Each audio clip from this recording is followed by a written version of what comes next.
Not for Yeah, Mikey. I do have my favorite Alan Rickman story, which comes with one visual aid that I prepared. So we all have to take ourselves back to 1987.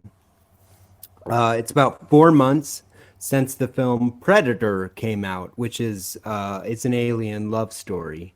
That movie, but Oh. it cost about $15 million to make, and it made about $100 million, and it was directed by this man, his first movie, named John McTiernan.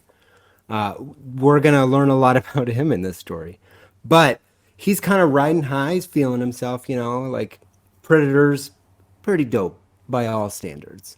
Um, and he's going around the world kind of like seeing plays and stuff, and he happens upon this play with a young actor named Alan Rickman, and he's like just blown away by this performance.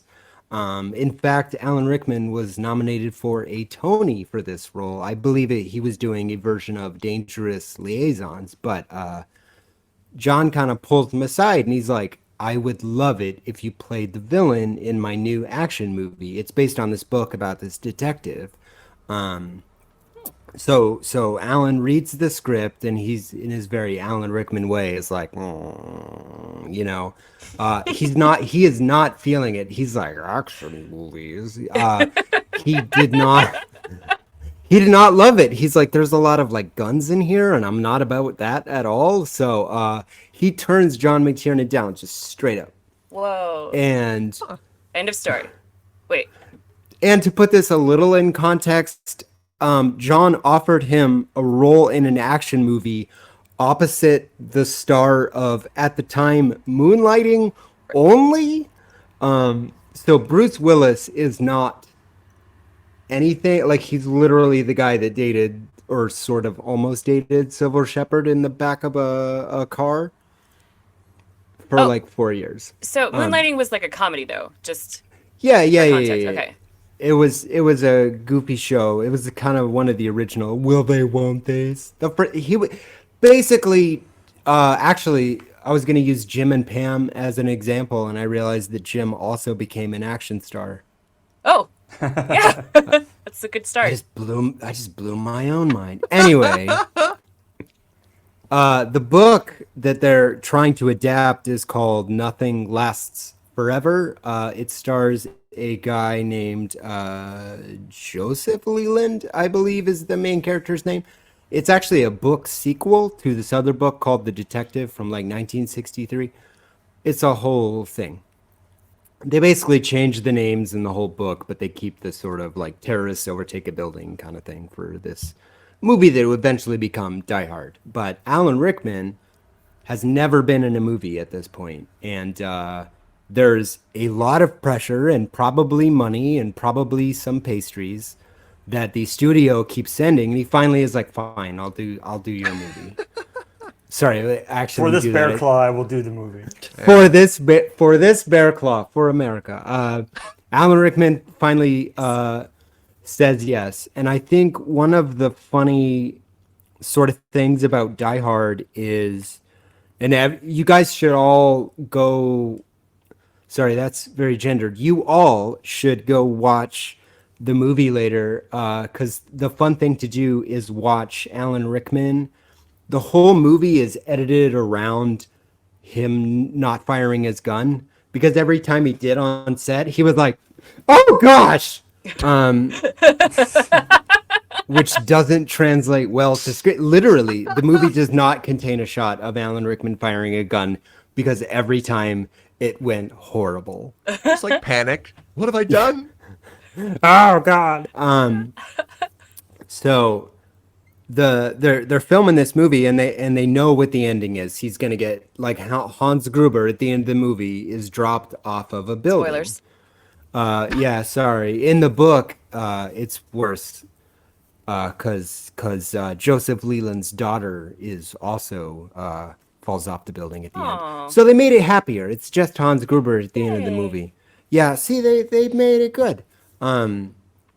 But he expresses concerns because Alan Rickman is exceptionally afraid of heights, like very, very exceptionally afraid. And this is only because they wanted it to be one shot. So he's basically like supposed to be hanging off a ledge, and they'll drop him 25 feet onto an airbag, like blue or green. They basically just replaced it in post, but it's a real fall.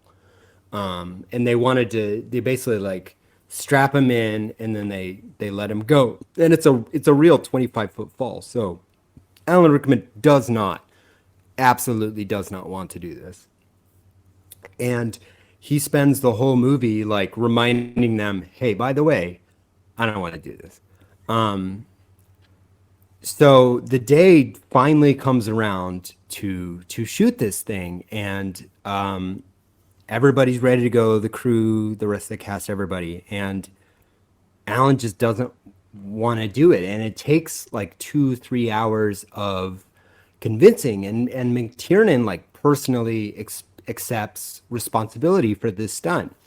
He's going up and he's like, hey, Alan, hey, buddy, we want this to be very comfortable for you. We're gonna do it like this. Listen to me. Watch my eyes. 1, 2, 3, go. I will tell you.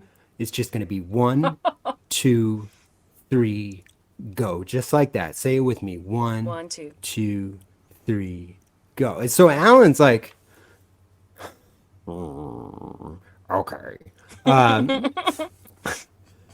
So they get him into the harness and they hoist him up, and he's kind of waiting up there, and I think he's starting to doubt it again a little bit. And actually one very key piece of not backstory, but it's backstory now, but front story, John McTiernan is eventually arrested and sent to jail for illegal wiretaps while shooting the seminal classic Rollerball. He started out with Predator and Die Hard, but it ends with Rollerball. But he hired a PI, and we'll have to use the word allegedly here, but also he went to jail for this. He basically gave him permission to wiretap and illegally record people. So that's who John McTiernan is. Anyway, back to Alan Rickman hanging on up there. John McTiernan. But what? Sorry. How? Why? What? Didn't help the movie. Like, no, it did not. How did? Some people like to be in control, I guess, a little too much. Wow. I can see it now. Makes total sense. Plot makes more sense now. Yeah. Please. Sorry. So again, 1, 2, 3, go. That's the thing that got Alan up there in the first place. So he's hanging up there. John McTiernan walks over to the crew, covers his mouth, and says, "Drop him on 1." Bus. So this frame of a movie, I don't know if I can't see myself. Down just a little bit. Down. This is an equal mix of fear, terror, pure unbridled hate, sadness. These are all, betrayal is definitely, like, these are all real emotions. To me, it's like the most honest moment in film history, because these are all actual real emotions, and at this moment in time right here, Alan Rickman greatly regrets like agreeing to be a film actor, because this is his first movie, and I want to tell that story because I will remember this moment until the day I die. I do not condone the way it was manifested into the world. It's awful, but I won't forget it. I don't know. I just wanted to tell that story about Alan Rickman because it makes me smile and laugh. No bear. Is this the last shot of the movie? Like, did they have to go back and then shoot more stuff with him? Well, what was funny was the crew was asking John right before, are we going to do multiple takes of this? And John, I think knowingly, is like, I think we're going to get one. We'll do it in one. I think we got this. They dropped him one time, but yeah, Fuck. that moment, like watch the movie when you get a chance. That moment, his eyes like pop because he realizes he has just been betrayed. Oh, And I deep think about that a betrayal. lot. I think about that a lot. I miss Alan Rickman. Yeah. What a wonderful career that moment kind of ushered in, as it turned out.